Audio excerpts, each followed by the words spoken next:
राधे राधे। प्रेम से बोलिए श्री हरि विष्णु भगवान की जय हो। प्रिय भक्तों, आज कार्तिक मास के शुक्ल पक्ष की द्वितीय तिथि है। आज ही के दिन गोवर्धन पूजन मनाया जाएगा और आज दिन है बुधवार। आज का दिन बड़ा ही पवित्र और मंगलमय होने वाला है, क्योंकि आज श्री कृष्ण भगवान ने गोवर्धन पर्वत को एक अपनी कन की उंगली पर उठाकर देवराज इंद्र के अहंकार को चकनाचूर कर दिया था, क्योंकि उसे अपनी वीरता पर घमंड था। भगवान श्री कृष्ण ने उसके अहंकार को धूमिल कर दिया था। तो प्रिय भक्त, तो आज मैं आपको सुनाने वाली हूँ कार्तिक मास के 16वें अध्याय की पौराणिक कथा। उससे पहले मैं आपको सुनाने वाली हूँ कार्तिक मास में सुनी जाने वाली गंगा स्नान की तुलसी माता की पौराणिक कथा। इस कथा को ध्यान से सुनिए। ओम नमो भगवते वासुदेवाय नमः। ओम श्री तुलसीये नमः। ओम श्री लक्ष्मी नारायणे नमः। अब आप इस कथा को सुनिए। एक समय की बात है, धर्मात्मा राजा वृषध्वज के वंश में कुंवर शंखचूड़ नाम का एक बलशाली और अत्यंत तेजस्वी दानव उत्पन्न हुआ। वह भगवान विष्णु का परम भक्त था और कठोर तपस्या कर ब्रह्मा जी से अजय का वर प्राप्त कर ब्रह्मा जी से कहा, हे पुत्र, जब तक तुम्हारी पत्नी तुम्हारे पतिव्रत धर्म का पालन करेगी तब तक तुम्हें कोई पराजित नहीं कर सकेगा। शंखचूड़ की पत्नी थी तुलसी, जो पहले जन्म में गोलोक की गोपी वृंदा थी। वह भगवान विष्णु की परम उपासिका थी और सदा पतिव्रत धर्म में रहती थी। उसकी भक्ति और पतिव्रता से देवता भयभीत हो गए, क्योंकि शंखचूड़ के अजय होने के कारण से वे सब त्रास्त थे। तब सभी देवता भगवान महादेव शंकर के पास पहुंचे और उनसे सहायता मांगी। भगवान शिव ने कहा, जब तक तुलसी की पवित्रता धर्म भंग नहीं होगा, शंखचूड़ का कोई कुछ नहीं बिगाड़ सकेगा। तब तक भगवान विष्णु ने मोहिनी रूप धारण कर तुलसी के सामने उपस्थित होकर कहा, हे देवी, तुम्हारा पति युद्ध में मारा गया है, अब तुम मेरी शरण में आओ। तुलसी ने मोहिनी रूप में आए विष्णु को अपने पति समझकर उनके चरणों में प्रणाम किया। जब उसे पता चला कि यह भगवान विष्णु हैं, तो उसने क्रोध से कहा, हे प्रभु, आपने छल से मेरा पतिव्रत धर्म तोड़ा है, अब आप पत्थर के समान जड़ बन जाएंगे। तब भगवान विष्णु ने प्रसन्न होकर कहा, हे तुलसी, तुम्हारी यह बात सत्य होगी। मैं शालिग्राम शला के रूप में धारण करूंगा और तुम भी धरती पर तुलसी के रूप में प्रतिष्ठित होकर सबकी पूजा का आधार बनोगी। तुम्हारे बिना मेरी पूजा अधूरी रहेगी। कार्तिक मास के शुक्ल पक्ष की एकादशी को हमारा विवाह होगा। जो इस दिन तुम्हारा व्रत करेगा वह अखंड सौभाग्य और मोक्ष को प्राप्त करेगा। इस प्रकार तुलसी माता पृथ्वी पर पवित्र पौधे के रूप में उत्पन्न हुई और भगवान विष्णु ने शालिग्राम शिला रूप धारण किया। इस दिन से तुलसी की परंपरा चली हुई आ रही है। इस तरीके से आप तुलसी माता की कथा सुनिए। पूर्व काल की बात है, एक बुढ़िया नित्य प्रति कार्तिक के महीने में तुलसी जी को सींचती और कहती, है तुलसी माता, सत की दाता, मैं तेरा बिड़ला सींचती हूँ, तू मुझे बहू दे, पीताम्बर की धोती दे, मीठा मीठा ग्रास दे, बैकुंठ में बास दे, चटक की चाल दे, पटक की मौत दे, चंदन का काठ दे, रानी सा राज दे, दाल भात का भोज दे, ग्यारस की मौत दे, श्री कृष्ण का कंधा दे। तब तुलसी माता यह कहकर सुनकर तुलसी सूखने लगी, तो भगवान ने पूछा, हे तुलसी, तुम क्यों सूख रही हो? तुलसी माता ने कहा, एक बुढ़िया रोज आती है और वह हर रोज यही बात कहती है, मैं सब बात तो पूरा कर दूंगी, लेकिन कृष्ण का कंधा कहाँ से लाऊंगी? तो भगवान बोले, जब वो मरेगी तो मैं अपने आप कंधा देने आऊंगा, तो बुढ़िया माई से कह देना। जब बुढ़िया माई मारी गई तब लोग आए, लेकिन किसी से भी बुढ़िया माई हिली तक न। किसी ने उसे उठाने की भी कोशिश की। तो तब भगवान विष्णु ने 12 वर्ष के बालक का रूप धारण करके उसके पास आए। बालक ने कहा, उसके कान में कहा कि मैं कान में एक बात कहूंगा तो बुढ़िया माई उठ जाएगी। बालक ने कान में कहा, बुढ़िया माई, मन की निकाल ले, पीताम्बर की धोती ले, मीठा मीठा ग्रास ले, बैकुंठ में वास ले, चटक की चाल ले, पटक की मौत ले, श्री कृष्ण का कंधा ले। यह सुनकर बुढ़िया माई हल्की हो गई। भगवान ने कंधा दिया और बुढ़िया माई को मुक्ति मिल गई। हे तुलसी माता, सुख की दाता। इस तरीके से तुलसी माता अति प्रसन्न हुई। कार्तिक माह में सभी औरतें तुलसी जी को जल से सींचा करती थी। एक बुढ़िया भी जो कार्तिक माह में तुलसी को सींचती थी, और जब वह सींचती तो तुलसी माता से कहती, हे तुलसी माता, सत की दाता, मैं तेरा बिड़वा सींचती हूँ, तू मुझे बहू दे, पीले रंग की धोती दे, मीठा ग्रास दे, बैकुंठ में वास दे, अच्छी मौत दे, चंदन का काठ दे, अच्छा राज दे, खाने को दाल भात दे, और 11 के दिन कृष्ण का कंधा दे। बुढ़िया माँ की यह बात सुनकर श्री कृष्ण का कहा, कंधा कहाँ से लाऊंगी? तो तुलसी माता सूखने लगी। तुलसी माता को यूं सूखते देख भगवान ने पूछा, तुलसी, तुम नित्य प्रतिदिन क्यों सूखती जा रही हो? तुलसी माता ने कहा, बस मेरे मन की बात मत पूछो। भगवान ने कहा कि मैं नहीं पूछूंगा तो कौन पूछेगा? इस पर तुलसी माता कहती है कि एक बुढ़िया आती है और अपनी बात कहकर चली जाती है। मैं उसकी सभी बातें तो पूरी कर दूंगी, लेकिन कृष्ण का कंधा कहाँ से लाऊंगी? इसके बाद बुढ़िया माई मर गई, और इसके बाद गांव वाले सब इकट्ठा हो गए और अंतिम संस्कार आने पर उसे उठाने लगे, लेकिन वह बहुत भारी हो गई थी, जिससे वह टस से मस नहीं हुई। सभी बोले कि यह तो बहुत संस्कारी थी, परंतु पूजा पाठ करती थी, कोई पाप नहीं किया, और इतनी भारी कैसे हो गई? बूढ़े ब्राह्मण के वेश में भगवान आए और कहने लगे कि यह भीड़ कैसी है? तब गांव वाले बोले कि यह बुढ़िया मर गई और इतनी पापिन थी कि उसकी अर्थी नहीं उठ रही है, बहुत भारी हो गई है। तब भगवान ने कहा कि मुझे कान में कुछ कहने दो, यह फिर उठ जाएगी। भगवान बुढ़िया के पास गए और उसके कान में कहा, माई, अपने मन की निकाल ले, पीताम्बर की धोती ले, मीठा मीठा ग्रास ले, बैकुंठ में वास ले, चटक की चाल ले, चंदन का काठ ले, झांझर की झनकार ले, दाल भात और श्री कृष्ण का कंधा ले। भगवान की सभी बातें सुनकर बुढ़िया हल्की हो गई। भगवान अपने कंधे पर उसे ले गए और बुढ़िया की मुक्ति हो गई। सभी बैकुंठ को चली गई, और तुलसी माता, जैसे अपने उस बुढ़िया की मुक्ति हुई वैसे ही सभी की करना। जैसे भगवान ने उसे कंधा दिया, हमें भी देना। कार्तिक स्नान के साथ तुलसी जी के पूजन को भी अत्यधिक महत्वता है। इसी माह में तुलसी जी का विवाह भी कराया जाता है। जिन्हें कन्या संतान नहीं होती, वह तुलसी जी का विवाह कर शालिग्राम से विवाह कराकर कन्यादान का सुख पाते हैं। की कथा।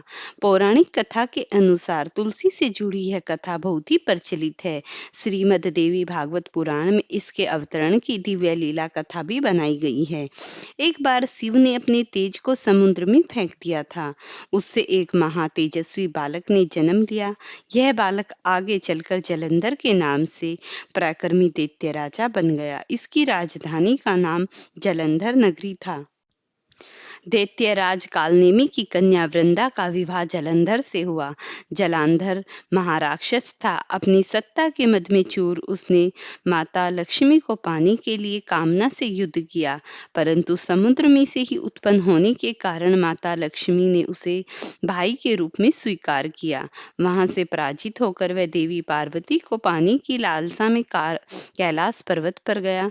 भगवान देवाधिदेव शिव का ही रूप धरकर माता पार्वती के समीप गया, परंतु मां ने अपने योग बल से उसे तुरंत पहचान लिया तथा वहां से वह अंतर्धान हो गई।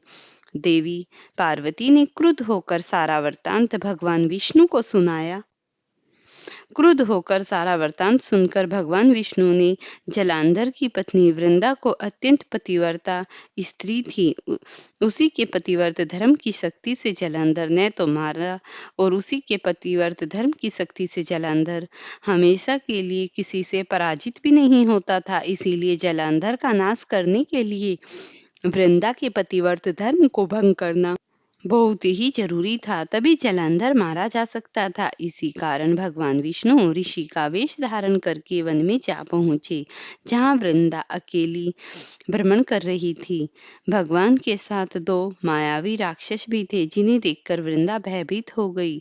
ऋषि ने वृंदा के सामने पल में दोनों को भस्म कर दिया। उसकी शक्ति देखकर वृंदा ने कैलाश पर्वत पर जाकर महादेव के साथ युद्ध कर रहे अपने पति जलंधर के बारे में पूछा। ऋषि ने अपनी माया जाल से 2 वानर प्रकट किए। एक वानर के हाथ में जलंधर का सर था तथा दूसरे के हाथ में धड़। अपने पति की यह दशा देखकर वृंदा मूर्छित होकर गिर पड़ी। होश में आने पर उन्होंने ऋषि रूपी भगवान से विनती की कि वह उसके पति को जीवित करें। भगवान ने अपनी माया से पुनः जलंधर का सर धड़ से जोड़ दिया, परंतु स्वयं भी वह उसी शरीर में प्रवेश कर गए। वृंदा को इस छल का जरा आभास न हुआ। जलंधर अपने भगवान के साथ वृंदा पतिव्रता का व्यवहार करने लगी, जिससे उसका सतीत्व भंग हो गया। ऐसा होते ही वृंदा का पति जलंधर युद्ध में हार गया। इस सारी लीला का जब वृंदा को पता चला तो उसने क्रुद्ध होकर भगवान विष्णु को शिला होने का श्राप दे दिया तथा स्वयं सती हो गई। जहाँ वृंदा भस्म हुई थी वहां तुलसी का पौधा उगा। भगवान विष्णु ने वृंदा से कहा, हे वृंदा, तुम अपने सतीत्व के कारण मुझे लक्ष्मी से भी अधिक प्रिय हो गई हो। अब तुम तुलसी के रूप में सदा मेरे साथ रहोगी। जो मनुष्य भी मेरे शालिग्राम रूप के साथ तुलसी का विवाह करेगा उसे इस लोक और परलोक में विपुल यश प्राप्त होगा।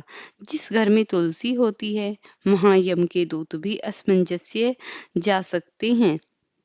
गंगा नर्मदा के जल में स्नान तथा तुलसी का पूजन बराबर माना जाता है। चाहे मनुष्य कितना भी पापी क्यों न हो, मृत्यु के समय जिसके प्राण मंजरी रहित तुलसी और गंगा जल मुख में रखकर निकल जाते हैं, वह पापों से मुक्त होकर वैकुंठ धाम को प्राप्त होता है।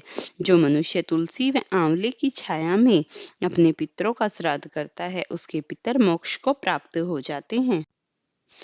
उसी दैत्य जलंधर की यह भूमि जलंधर नाम से विख्यात है। सती वृंदा का मंदिर मोहलाटा में किशनचंद में स्थित है, जहाँ पर आज भी हर लोग कार्तिक मास में 40 कोस दूर जाकर स्नान आदि करके गंगा में अपने जीवन को सफल बना लेते हैं।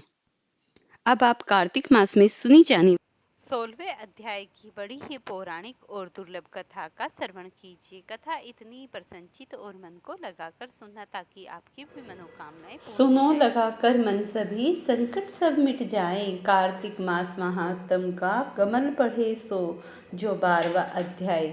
राजा पृथु ने कहा, हे नारद जी, ये तो आपने भगवान शिव की बड़ी विचित्र कथा सुनाई है। आप धन्य हैं। अब आप कृपया करके यह बताइए कि उस समय राहु उस पुरुष से छूटकर कहाँ गया। नारद जी बोले, उससे छूटने पर वह दूत बर्बर नाम से विख्यात हो गया और अपना नया जन्म पाकर वह धीरे धीरे जलंधर के पास गया। वहां जाकर उसने शिव की सब चेष्टाएं कही। उसे सुनकर दैत्यराज ने सब दैत्यों की सेना को आज्ञा दे दी। कालनेमी और शुंभ निशुंभ आदि सभी महाबली दैत्य तैयार होने लगे। एक से एक महाबली दैत्य करोड़ों करोड़ों की संख्या में निकल युद्ध के लिए जुट पड़े। महाप्रतापी सिंधु पुत्र शिवपति से युद्ध करने के लिए निकल पड़े। आकाश में मेघ छा गए और बहुत अपशगुन होने लगे। शुक्राचार्य और कटे सर वाले राहु सामने आ गए। उसी समय जलंधर का मुकुट खिसक गया, परंतु वह नहीं रुका। उधर इंद्रादि सब देवताओं ने कैलाश पर शिवजी के पास पहुंचकर सारा वृत्तांत सुनाया और यह भी कहा कि आपने जलंधर से युद्ध करने के लिए भगवान विष्णु को भेजा था। वह उसके वंशवर्ती हो गए हैं और विष्णु जी लक्ष्मी सहित जलंधर के अधीन हो उनके घर में निवास करते हैं। अब जलंधर को भी वहीं रहना पड़ता है। अब वह बलि सागर पुत्र आपसे युद्ध करने आ रहा है। एतेव आप उसे मारकर हम सबकी रक्षा कीजिए। यह सुनकर शंकर जी ने विष्णु जी को बुलाकर पूछा, हे ऋषिकेश, युद्ध में आपने जलंधर का संहार क्यों नहीं किया? अब आप उसे बैकुंठ छोड़ आप उसके घर कैसे रहने चले गए? यह सुनकर विष्णु जी ने हाथ जोड़कर विनम्रता पूर्वक भगवान से शंकर से कहा, उसे आपके अंशी और लक्ष्मी का भ्राता होने के कारण ही मैंने नहीं मारा है। यह बड़ा वीर और देवताओं से अजय है। इसी पर मुग्ध होकर मैं उसके घर में निवास करने लगा हूँ। विष्णु जी के इन वचनों को सुनकर शंकर जी हंस पड़े। उन्होंने कहा, हे विष्णु, आप यह क्या कहते हैं? मैं उस दैत्य जलंधर को अवश्य ही मारूंगा। अब आप सभी देवता जलंधर को मेरे द्वारा ही मारा गया जान अपने स्थान को चाहिए है। जब शंकर जी ने ऐसा कहा तब सब देवता संदेह रहित होकर अपने स्थान को चले गए। इसी समय पराक्रमी जलंधर अपनी विशाल सेना के साथ पर्वत के समीप आ कैलाश को घोर सिंहनाद करने लगा। दैत्यों के नाद और कोलाहल को सुनकर शिवजी ने नंदी आदि सभी गुणों को उससे युद्ध करने की आज्ञा प्रदान की। कैलाश के समीप भीषण युद्ध होने लगा। दैत्य अनेकों प्रकार से अस्त्र शस्त्र बरसाने लगे। भोरी, मृदंग, शंकर और वीरों तथा हाथी घोड़ों और सब रथों के शब्दों से शब्दित हो पृथ्वी कांपने लगी। युद्ध में कटकर मरे हुए हाथी, घोड़े और पैदलों के पहाड़ लग गए। रक्त मांस की कीचड़ उत्पन्न हो गया। दैत्यों के आचार्य शुक्राचार्य अपनी मृत संजीवनी विद्या से सब दैत्यों को जलाने लगे।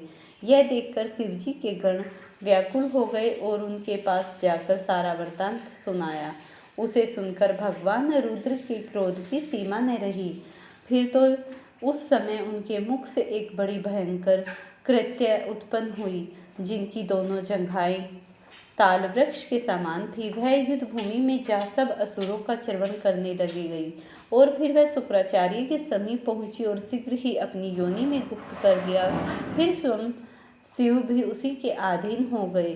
शुक्राचार्य के गुप्त हो जाने से दैत्यों का मुख मलिन पड़ गया और वे युद्ध भूमि को छोड़ भागने लगे। इस पर शुंभ, निशुंभ और कालनेमी आदि सभी सेनापतियों ने अपने भागते हुए वीरों को रोका।